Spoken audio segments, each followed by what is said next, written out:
Salut tout le monde, c'est Carl, bienvenue à AstroFab et bienvenue dans la vidéo d'unboxing de mon nouveau télescope. Je suis vraiment content! C'est vraiment trop cool, ma blonde m'a acheté ça pour Noël. Donc c'est un Explorer scientifique Essential Series, un 127 ED. Donc vraiment une bonne qualité d'optique. Écoute, c'est le moins cher réfracteur de 5 pouces que tu peux trouver. Je l'ai eu vraiment une bonne deal. Je l'ai eu à un bon prix. 240$ moins cher que partout ce que je l'avais vu au Canada. Et puis, j'ai acheté ça chez Haut Télescope. C'est un type qui fait ça de la maison. Il a sa boutique en ligne. Et puis, donc, il y en avait 3 en stock. Quelque chose qui est complètement impossible en ce moment d'avoir un télescope en stock. Donc, j'étais vraiment content.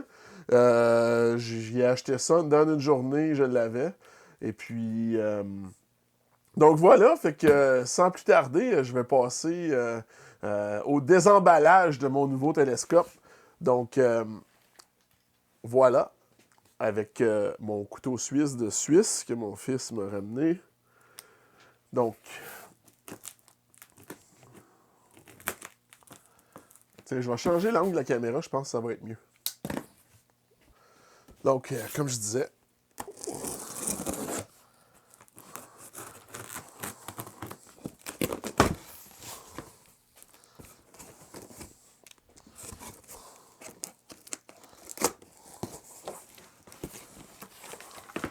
donc, comme d'habitude, quand on achète un télescope, on a une boîte dans une boîte. Tiens, j'ai une autre petite boîte ici que je vais enlever. Ça, c'est probablement le diagonale, puis les deux extensionneurs de tube pour le focus. Donc,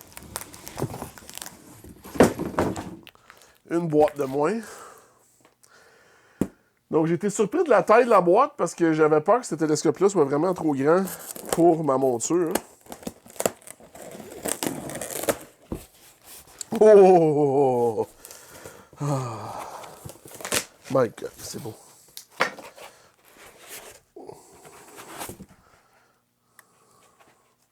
Donc, je vais garder ça pour plus tard. Hein, parce qu'il n'y avait pas de case qui venait avec ce télescope-là.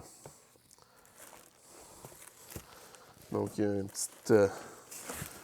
Oh my God, c'est lourd.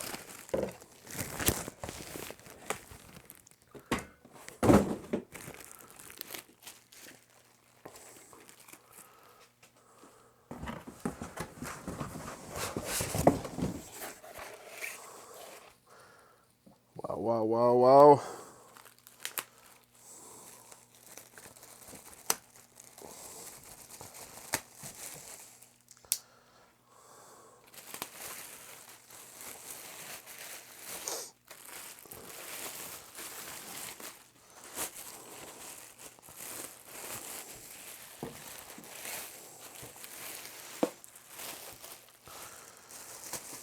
OK, on a un petit peu de... Oh. Il y a un thumb screw qui est tombé. Ça, ces petits sacs-là, je les garde toujours. Puis je les mets dans mes coffres de télescope après pour essayer de garder l'humidité à l'extérieur.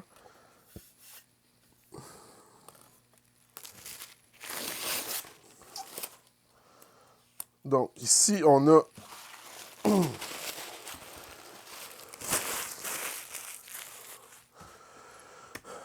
Je ne sais pas comment ça s'appelle en français. Un dew shield. Donc, on a le dew shield qui glisse comme ça, de l'avant à l'arrière, pour faciliter le rangement. Et on a la lentille. Oh my God! C'est-tu pas le plus beau morceau de vitre que tu as jamais vu de ta vie? Oh my God!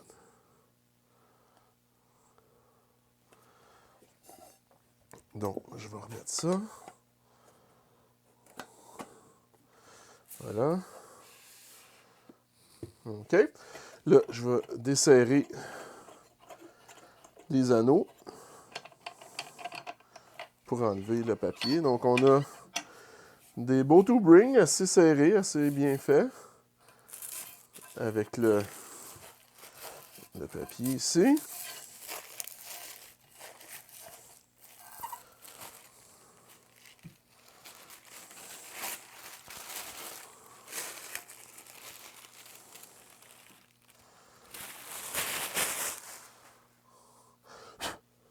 OK.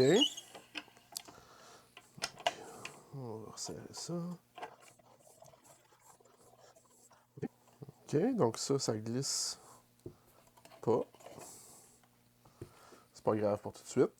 Donc, le focuseur maintenant. Donc, on a un focuseur. OK, donc c'est un focuseur Rack and Pinion. Je savais pas quel modèle j'aurais parce que il y a des modèles avec le focuseur Crayford. Il y en a que c'est Rack and Pinion. Donc moi, c'est le modèle que j'ai eu. Ouf, il est vraiment lourd.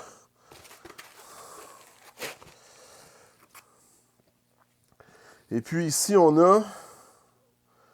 Soit j'ai 45 mm de distance avec mon focuseur. Et si je dévisse le petit knob ici, on peut voir que le focuseur est capable de faire une rotation comme ça. Qu'est-ce qu'on a d'autre? Faire attention pour ne pas perdre ça.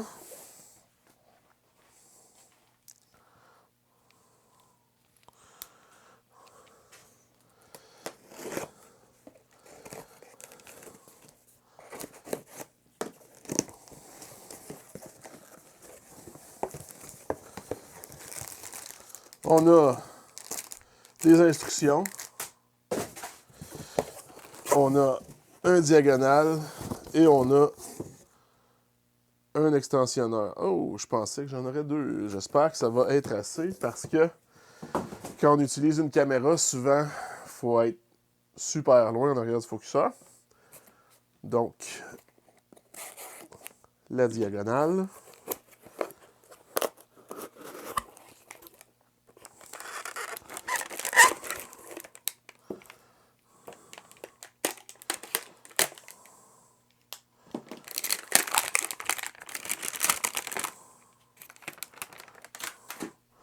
Donc, super beau diagonal avec les côtés en fibre de carbone. Avec aussi le réducteur de 2 pouces à 1 pouce et quart.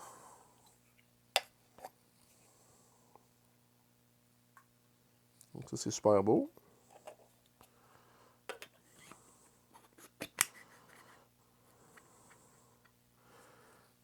Et on a aussi l'extensionneur. Ah, finalement, il y en avait deux.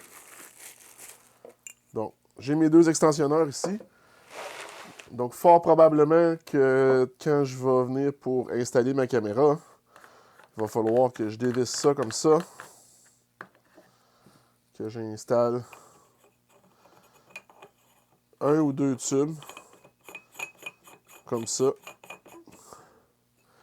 Et que ensuite, j'installe ça ici. Et là, faute d'avoir ma caméra avec moi, je vais mettre le diagonal dedans. Comme ça.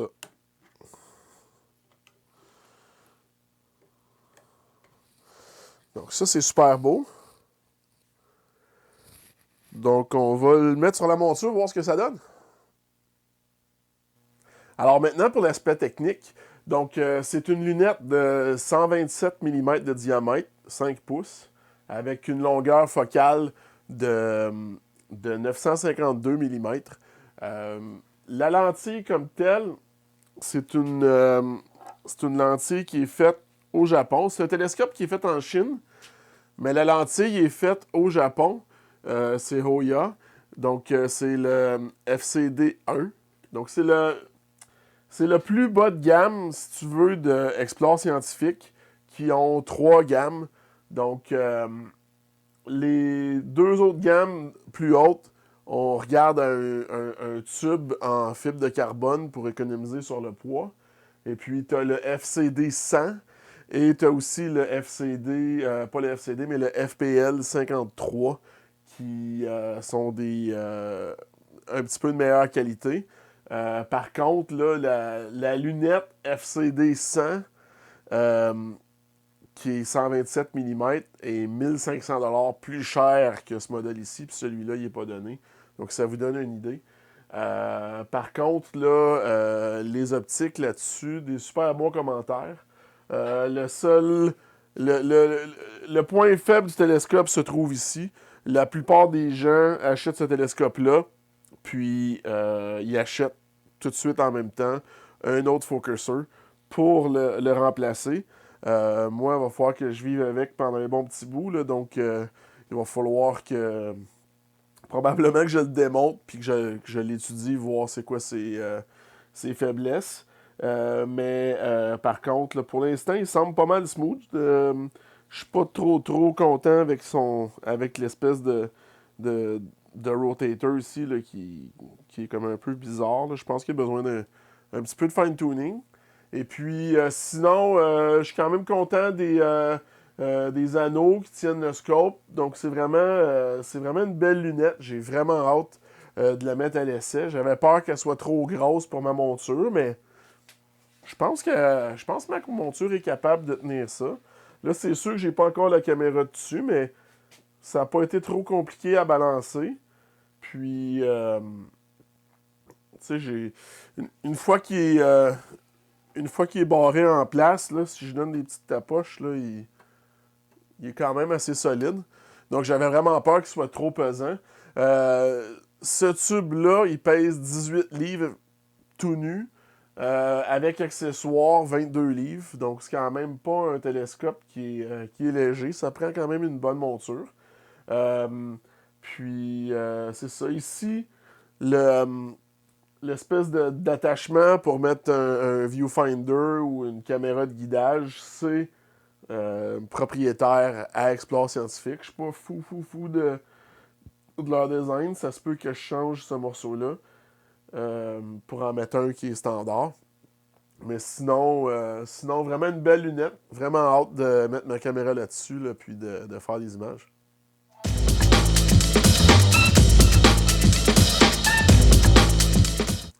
Bien entendu, quand on achète l'équipement d'astronomie, c'est une tradition, il faut qu'il y ait des nuages. Donc, tu peux absolument jamais tester ton équipement la journée que tu le reçois. Pour le focuser, on a, comme je disais tantôt, un système rack and pinion ici, avec 45 mm de déplacement. C'est vraiment bien. Il est, euh, il est gradué. C'est un cylindre gradué, donc on peut voir à peu près où on est. C'est vraiment pratique pour quand tu t'installes, d'avoir. Une fois que tu as trouvé le focus avec ta caméra, c'est le fun de pouvoir se mettre à peu près proche à chaque fois quand on s'installe pour une soirée d'image. Alors là, j'ai démonté le focuseur parce que je voulais voir comment est-ce qu'il fonctionnait. Puis la meilleure manière de l'utiliser à son plein potentiel, c'est de savoir comment il fonctionne. Là. Donc, j'ai décidé de redémancher mon focuser pour faire ça qui était beau. Aussi parce que je voulais mesurer l'intérieur. Je voulais mesurer, je voulais mesurer l'intérieur du trou ici, ainsi que le diamètre de ça, puis comment c'était fait, pour si jamais un jour j'avais envie de faire un upgrade. Ce que j'ai remarqué, c'est qu'il y avait une des deux set screws ici qui sert à mettre plus de tension sur la bande de nylon. Euh, il y a un des deux trous que le filet allait pas jusqu'au fond. Alors, heureusement, j'avais un tarot de M4 disponible, donc j'ai été capable de faire continuer le filet jusqu'au fond. Par contre, ça m'a créé beaucoup de motons de métal à l'intérieur. Donc, il a fallu que je démanche au complet pour être capable d'aller souffler avec mon fusil à l'air. Et puis, m'assurer qu'il n'y ait pas de morceaux de métal libres là, dans mon assemblage de tubes optiques. Euh, donc, voilà. Donc, ça, c'est ce que le, l'engrenage a l'air. Avec ça ici. Et puis, donc c'est ça. Fait qu'on peut voir, il y a deux vis ici qui mettent de la pression sur la bande de nylon. J'ai deux autres vis ici qui sont des ajustements permanents qui mettent de la pression sur la bande de nylon. Et il y a aussi deux autres vis cachées ici qui mettent aussi une pression à l'intérieur sur les bandes de nylon vis-à-vis l'endroit où il y a l'engrenage. Et puis, c'est pas mal ça. C'est assez simple comme tube. Donc, tu vois que ça ici, ça rentre puis ça sort là. C'est quand même relativement smooth. Pas autant que si on avait eu des roulements à billes, mais je pense qu'une fois bien ajusté, ça devrait aller correctement. Là. J'ai fini de l'ajuster. J'ai réussi à mettre la tension à peu près égale sur les trois vis pour que je sois capable de le tourner sans qu'il y ait de mouvement. Et puis, si jamais c'est un problème, là, je vais simplement garder cette vis-là barrée, puis je ne le ferai pas faire de rotation à partir d'ici. Mais pour l'instant, ça semble pas mal smooth, là, fait que je vais le garder comme ça. Puis c'est important de ne pas mettre beaucoup de tension sur cette vis-ci parce que c'est ça qui fait que ça magane l'endroit où les vis d'ajustement y slide. Ensuite, le tube comme tel, tu vois, je trouve là, j'ai serré les vis pour qu'il y ait une bonne tension dessus. Je préférais qu'il soit plus serré que plus desserré. Mais là, tu vois, les vis d'ajustement sont ici à la fin. Fait que quand j'arrive passer 20, je deviens avec beaucoup moins de tension. C'est là que les vis ici vont être plus importantes pour garder la tension égale tout le temps. Pas besoin d'en mettre beaucoup parce qu'à un moment donné, ils vont passer au travers du rail de nylon que je vous ai montré tantôt, mais ça devrait être correct là, pour l'été prochain au moins. Et puis maintenant, il va juste me rester à remettre ça en place, qui est relativement simple. Donc, je remets ça là, je m'assure que les dents ils sont bien rentrés comme il faut, et puis je mets les 4 vis comme ça, et puis on n'en parle plus. Donc, c'est ça que ça donne. J'ai réussi à monter mon télescope de guidage ici sans trop de difficultés. J'ai fait un trou ici. J'ai fait du filet 1/4-20 pour mettre ma vis ici qui va en arrière. Je l'ai fait assez clean que si je l'enlève, ça va avoir de l'air fait de l'usine. Euh, ensuite, c'est ça. Donc ça, c'est ce que ça donne avec la caméra. Je ne sais pas si je vais avoir besoin des deux extensionneurs, mais je voulais le tester avec. Euh, Alors voilà, c'est ça qui est mon nouveau réfracteur de 127 mm de Explorer Scientifique. J'ai vraiment hâte de l'utiliser, j'ai hâte à ma prochaine session. Et puis j'ai hâte de partager avec vous les superbes images là, que je vais pouvoir prendre avec ça.